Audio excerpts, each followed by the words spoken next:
أنت لازم تعرف ال20 موقع بتوع الذكاء الاصطناعي، في منهم هتستفيد منه جدًا، جدًا، وفي منهم باستخدمه بشكل يومي. بعض المواقع دي للتعلم، وفي باستخدمها في التطبيق، فمهم جدًا إنك تواكب التقدم التكنولوجي اللي حاصل وبكابورت الAI اللي طالع دلوقتي، عشان تعرف تستفيد بيهم في تطوير مهاراتك وتطوير سبل العمل بتاعتك أنت. فخلينا نبدأ نتكلم عن المواقع دي.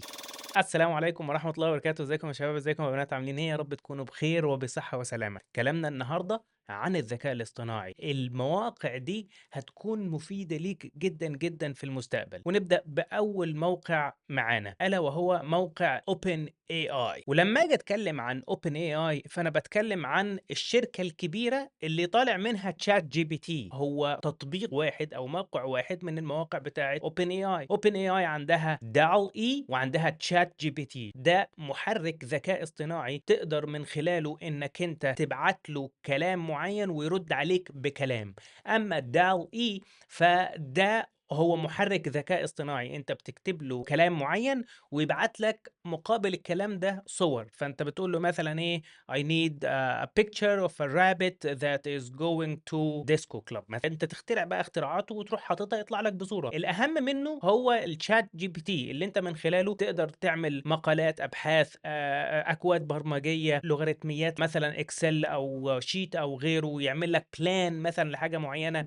ففي تطبيقات كبيرة جدا جدا تقدر انك انت تستفيد بيها في تشات جي بي تي، وعشان كده انا دايما برشح تشات جي بي تي لاي حد. اوكي، ده اول حاجة. تاني حاجة بقى معانا الا وهو الديب مايند. الديب مايند ده هو عبارة عن مختبر ابحاث رائد جدا في مجال الذكاء الاصطناعي، ويعتبر بيجمع ما بين افضل التقنيات من التعلم الآلي وعلم الاعصاب. احنا كلنا عارفين الذكاء جاي منين؟ جاي من العقل. فهو بيحاول ان هو يطوع او يعمل ميميكينج، تقليد للهيومن انتليجنس في الماشين انتليجنس.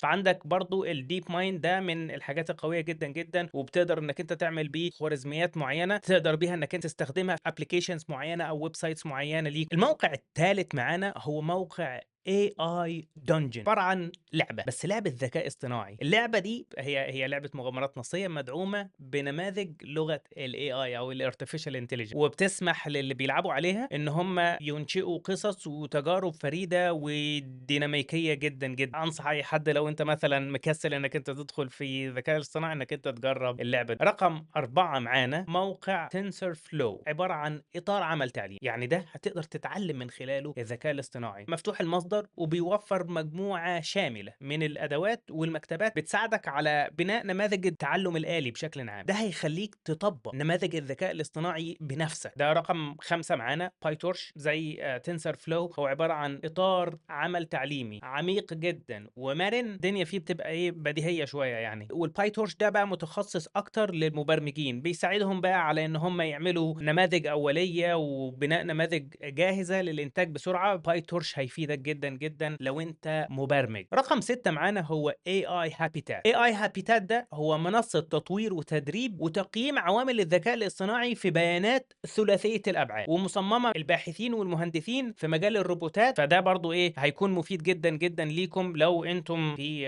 مجال الروبوتات وكده يعني. موقع شهير، وده من قبل اختراع الذكاء الاصطناعي اصلا وهو معروف، وخاصة معروف للمبرمجين. موقع جيت هاب منصة شائعة لاستضافة مشاريع مفتوحة المصدر بشكل كبير جدا، وفيها مشاريع ذكاء اصطناعي في الفترة دي كبيرة جدا جدا. بتوفر لك المنصة التحكم في الإصدار اللي انت بتشتغل عليه، وكمان بتوفر تعاون كبير جدا جدا ما بين المبرمجين. فده لو انت مبرمج وما بتعرفش جيت هاب، مش عارف اقول لك ايه. طيب اكيد لازم تكون عارف. يعني انا عندي اصدقائي مبرمجين ما بيسرش على جوجل، بيسرش على جيت هاب. رقم 8 هو موقع كاجل. موقع كاجل ده منصة لمسابقات علوم البيانات والتعلم الآلي برضه، وتقدر انك انت من خلالها تلاقي مجموعة بيانات كبيرة جدا من بيانات الرقمية الخاصة بالتعلم الآلي والذكاء الاصطناعي، وكمان تقدر من خلالها تبني نماذج لحل المشكلات الصعبة. برضه كاجل دي من المنصات اللي انت تقدر انك انت تشتغل عليها وهتستفيد منها جدا جدا يعني. تعالى بعد كده نتكلم عن موقع يعلمك حاجات كتير جدا او بيخلّيك تماستر الماشين ليرنينج اللي هو تعلُّم الآلة. ففي عندنا موقع اسمه machinelearningmastery.com عبارة عن مدوّنة، وعليها دورات كتير على الموقع بتاعها بتركّز على تعلُّم الآلة والذكاء الاصطناعي، وكمان بتوفّر دورات عملية ودراسة حالة متعمقة لبناء أنظمة ذكاء اصطناعي في العالم الحقيقي. فده برضه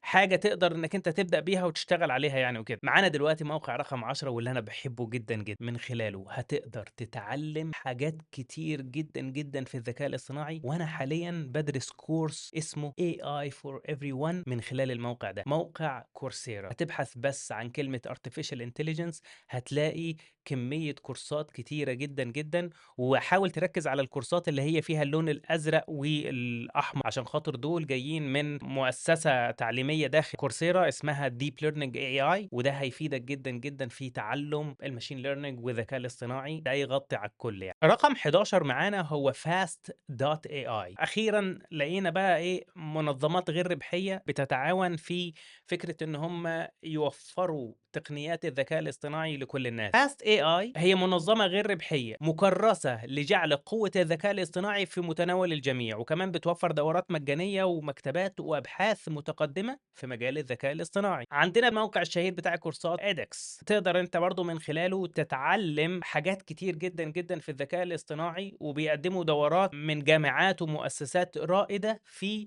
الذكاء الاصطناعي. عندك مثلًا في هارفارد وMIT وغيرها من الجامعات الرائدة بتقدم كورسات في الذكاء الاصطناعي والماشين ليرنينج من خلال edX. رقم 13 معانا هي مدونة AI Weekly، بجد تحفة جدًا. بدل ما أنت كل يوم تفتح البراوزر تبحث عن مقالات عشان تقراها وتتعلم أكتر في الذكاء الاصطناعي، المقالات هتيجي لك لحد عندك عن طريق إنك أنت بتحط إيميلك هنا. بعد ما تحط إيميلك بيوصلك المقالات على الإيميل بتاعك عن الذكاء الاصطناعي، بحيث إنك أنت إيه، كل يوم تصحى الصبح وتلاقي مثلًا في مقالات معينة جات لك تبدأ إنك أنت تقراها وتستلهم منها أفكار، تتعلم منها حاجات وهكذا، فتقدر إنك أنت تفيد نفسك في مجال الذكاء الاصطناعي. تعالوا بقى نتكلم عن موقع ستانفورد للذكاء الاصطناعي، الجامعة الشهيرة في أمريكا جامعة ستانفورد. فجامعة ستانفورد برضه ليه موقع مخصص للذكاء الاصطناعي، وهو بيبقى عبارة عن مختبر، مركز أبحاث تقدر من خلاله تتعلم حاجات كتير في الذكاء الاصطناعي، يعني ادعي عيش لخبازه يعني. طبعا لو هنتكلم عن جامعات فما ينفعش ان احنا نترك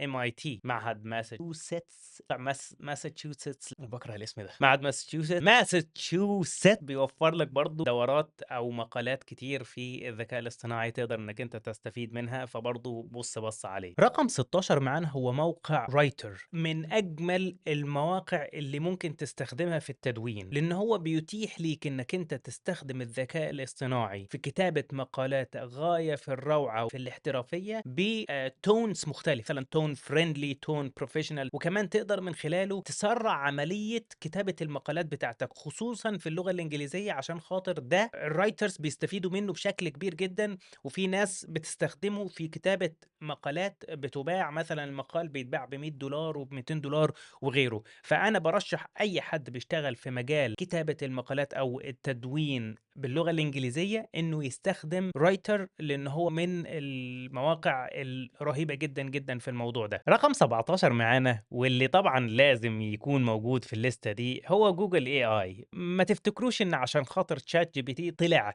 فكده خلاص جوجل هتسكت، هتقول خلاص أنا راحت عليا ومحرك البحث بتاعي هيطغى عليه شات جي بي تي وغيره. لا، جوجل عندها من فترة قسم خاص بيها اسمه جوجل AI، وجوجل AI ده هو أحد أقسام جوجل اللي من خلاله بتعمل أبحاث متطورة في مجال الذكاء الاصطناعي، وبتخلي تقنيات الذكاء الاصطناعي في متناول الجميع. فبرضه حاول إنك تدخل، حتى أصلا مكتوب عندك قدامك أهو، مكتوب Advancing AI for everyone. ادخل وجرب وشوف، هتلاقي برضه في حاجات كتير جدا جدا هتفيدك في جوجل AI. الناس المطورين اللي بيعملوا مواقع، الناس اللي بيعملوا مشاريع عبر الانترنت، لو انت بتستخدم الخدمات السحابية بتاعة امازون ما يفوتكش الاي اي بتاع امازون، لان امازون عندها حزمة كده اسمها امازون اي اي.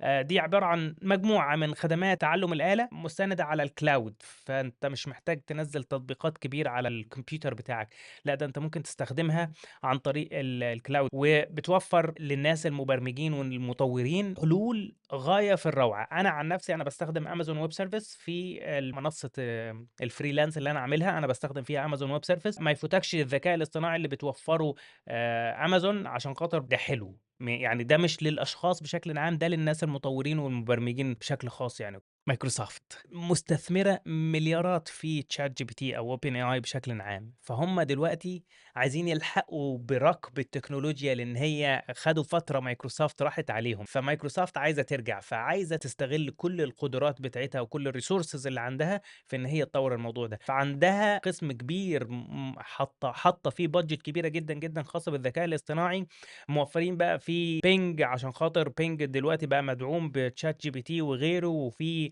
حلول كتير جدًا، جدًا تقدر إنّك أنت تلاقيها في أدوات تطوير، عاملين حاليًا برضه designer بالذكاء الاصطناعي كنت أنا اتكلمت عنه في short video قبل كده، غاية في الروعة، فحاول إنّك أنت برضه تتابع مايكروسوفت وهتلاقي في حاجات كتير جدًا، جدًا أكثر من رائعة. آخر بقى موقع معانا الشركة اللي كانت خلاص هتموت ألا وهي IBM، برضه عندها artificial intelligence section، برضه دي تعتبر مجموعة من حلول وخدمات الذكاء الاصطناعي اللي بتقدمها شركة IBM، وفيها برضه إيه الmachine learning قائم على الcloud أو السحابة وكده يعني، وكمان بيعمل معالجة باللغة الإنجليزية الطبيعية مش لازم أكواد أو حاجات زي كده، وعندها computer vision وعندها برضه الذكاء الاصطناعي في الchat وكده، عندها chat ذكاء اصطناعي لسه شغالين عليه، لإن كُلّه دلوقتي بيحاول إن هو يدخل الindustry بتاع الذكاء الاصطناعي لإن هو طاغي جدًا، جدًا. المواقع دي في منها مواقع تقدر إنّك أنت تستخدمها كمصادر للتعلُّم، في منها مواقع تقدر إنّك أنت تستخدمها كtools ليك تشتغل بيها في مجال الذكاء الاصطناعي، في منها مواقع تقدر إنّك أنت تستخدمها كتطبيقات إنّك أنت تقدر تتعلّم من خلالها أو تعمل تطبيق عملي من خلالها،